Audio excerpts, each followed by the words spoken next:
بسم الله والصلاة على رسول الله. اللهم صل وسلم وبارك على سيدنا محمد.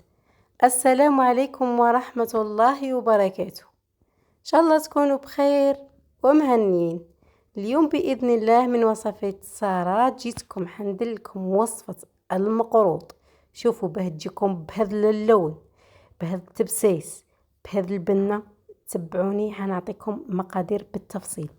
بسم الله على بركة الله. شوفوا عندي 3 كيلات، اي كيلة تحبوا ديروا بها ديروا بها. 3 كيلات السميد الخشين يكون خشين، والكيلة تكون معمرة مليح، يعني الكيلة خارجة على الكيس، فهمتوني؟ 3 كيلات سميد خشن. قرصة من الملح، هذا الكاس الثاني، وهذاك الكاس الثالث، ومغرفة سكر، حطيت معاهم مغرفة تاع سكر. حطيت المكونات الجافة مع بعض، وجيت هنا للمارغرين ذوبتها وراهي باردة. شوفوا درت كاس غير ربع تاع مارغرين، والباقي كملته سمن. نفس الشيء، السمن يكون ذايب وبارد، تبردوه يعني حتى يبرد وباه تستعملوا في الدقيق تاعكم ولا في المقروطة تاعكم. حكمت فرغت هذيك الكيلة كاملة وبديت رايحة نبسس. دوكا هنا طريقة التبسيس. شوفوا في الاولاني نحرك برك باه ندخل هذاك التبسيس، ومن بعد نبدا بيديا. شوفوا بيديا 3 دقائق كاملة، وانا على هذه الطريقة نبس، شغل نفتل فيه هكذا بيديا، شغل نمحر فيه بيديا 3 دقائق كاملة، يعني مش يديروا دقيقة والله. المهم التبسيس كل ما حركته مليح ودخلته مليح كل ما تجيكم مليحه. وثاني الدقيق اللي مستعملته وانا نوعيه جيده، يشرب هذاك التبسيس، يشربه صافي كيعود يشرب، ما تخافيش خلاص ما يتحللكش في المقله. شوفوا بعد ما بسستها مليح، جيت هنا بعد ما بسست هذه حطيت لها مغرفه كبيره تكون معمره مليح تاع فارينه. زدت دخلت هذيك الفارينة برك يا ربي 30 ثانية فقط، قيس ما دخلت لي. هنا شوفوا راح نخليه يريح ساعتين كاملة. للأمانة أنا خليته غير نص ساعة، كنت زاربة به خليته نص ساعة فقط. بالنسبة للغرز شوفوا واش درت فيه. عندي شوية تاع قرفة وشوية مارغرين، وراح نعجنوه بالماء. شوفوا الغرز برك ما تكثرولوش، ما تشبعوهش ماء، باهي شغل يجيكم في المقروط حاكم الشكل تاعو. خاطرش كاين اللي يحكموا يشبعوه ما، شغل هذيك المقروط يتحللهم بعدك يعودوا يقليو فيه، شغل يخرج لهم على الحبه. فهمتوني كيفاه؟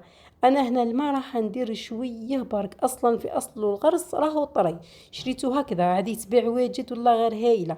تلقاوه منقي الله يبارك على كيف شغل تقول يعني خدمتيه في الدار.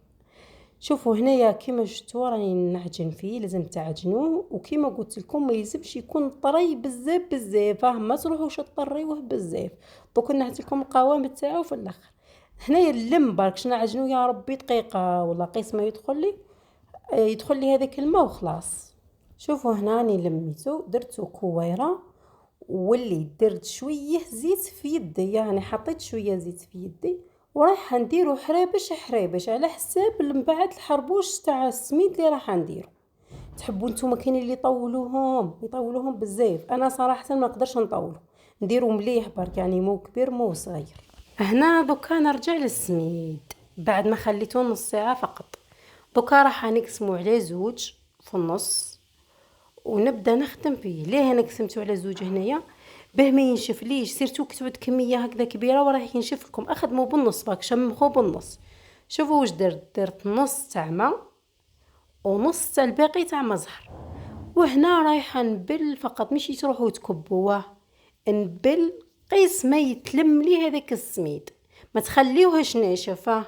وكنت تشوفوا مثلا رواحكم درتوا له كميه زايده من الماء، لموه وخليوه ينشف هكذاك واحد 5 دقائق 10 دقائق يولي ينشف من هذاك الماء. شوفوا انا هنايا هكذا رايحه نبدا نخدم فيه ديريكت، نبدا نشكل فيه.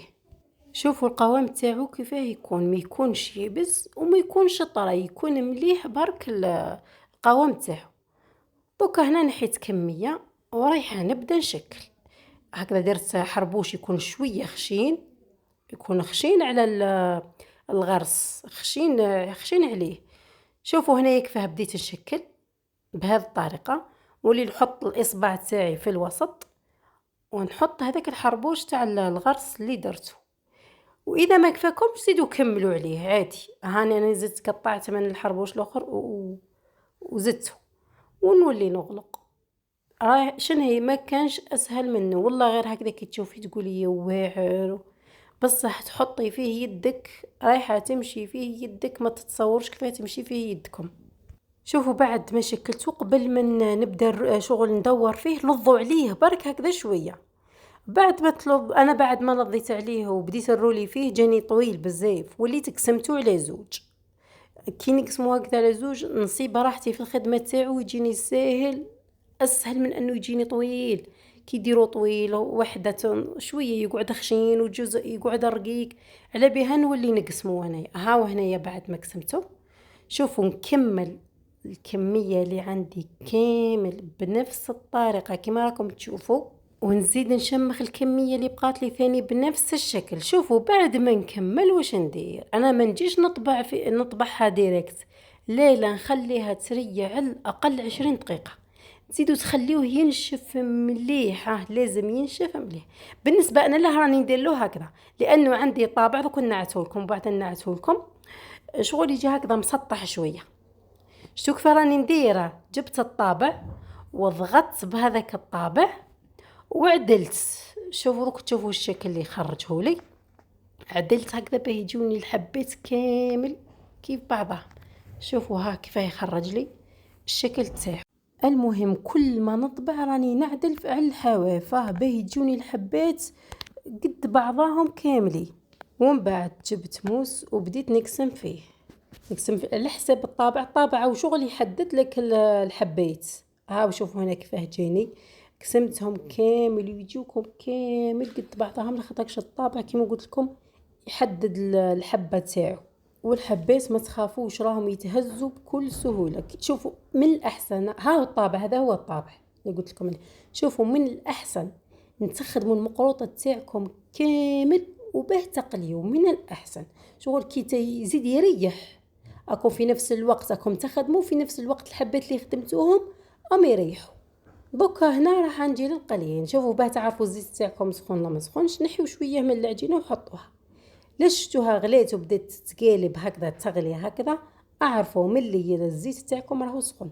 ثاني حاجه قليو في حاجه صغيره برك لخاطركش ليه لازم المقروط شغل الزيت يغطي حبه المقروطه تاعكم، فهمتوني؟ لازم تتغطى لخاطركش ليه كي تحطوها مش راح نزيدو تقلبوها. انا ما نقلبهاش، نخليها تقلى من الجهتين كيف راح تحمر لكم من الجهتين كيف. ثاني حاجه بالنسبه للنار، شوفوا لازم تكون متوسطه، ما تزيدوا لهاش، لا تحوسوا على اللون هذا اللي درته انايا. النار تكون متوسطه فقط. انا مديره فوق الكويزينير والنار تاعها جايه شويه ناقصه، ماشي ناقصه كي نقول لكم شمعه. المهم راكم على بالكم الكويزينير كيفاه الطيب. شوفوا ها تحبوا تخليهم هكذا، تحبوا تخليهم بيضه شويه، انتوما الحب تحبوا تحمروهم، انتوما الحبات تاعكم كيفاه تحبوهم حمر، تحبوهم تخليهم هكذا بيضة شوية، كل واحد كيفاه يحبهم. شوفوا حكمت كي قليتهم حطيتهم في كسكيس يقطروا من هذاك الزيت، وكملت الكمية اللي عندي كامل بنفس الطريقة نقلي فيها. شتو الحبات كي نلوحهم او يغطيهم الزيت. هاو هنا المقروط بعد ما كملته، هذه هي الكمية اللي درتها لي، درت لي 43 حبة. شوفوا انايا هنايا المقروط خليته برد خلاص، خليته واحد 3 سوايع 4 سوايع نبرد خلاص. بصح العسل راهو سخون، ولا درتوا المقروطه تاعكم سخون العسل يكون بارد، لازم واحد فيهم يكون بارد باه ما يعجن لكمش. وبالنسبه للعسل زدت له شويه مزهر، ما كثرتلوش، شويه بركه. واحد هذه الكميه اللي راكم تشوفوها تاع العسل يا ربي 4 مغارف تاع مزهر، ما تكثروش مزهر. شوفوا نعسلو هكذا يا ربي نخليه 35 ثانية حتى ل 40 ثانية، ونهز الحبات نحطهم ثاني نفس الشيء يقطروا. شوفوا كي عسلتو برك واللي درت له شويه جلجلين من فوق، هنا اختياري والله العظيم غير جاي هبل مبسسة روعة روعة. اللي يذوق يقول لي كيفاه درتي لا روسيت. المهم حبيباتي، هذه هي وصفة لنهار اليوم، ان شاء الله تعجبكم وتجربوها. يلا حبيباتي، مع السلامة في الفيديو القادم بإذن الله.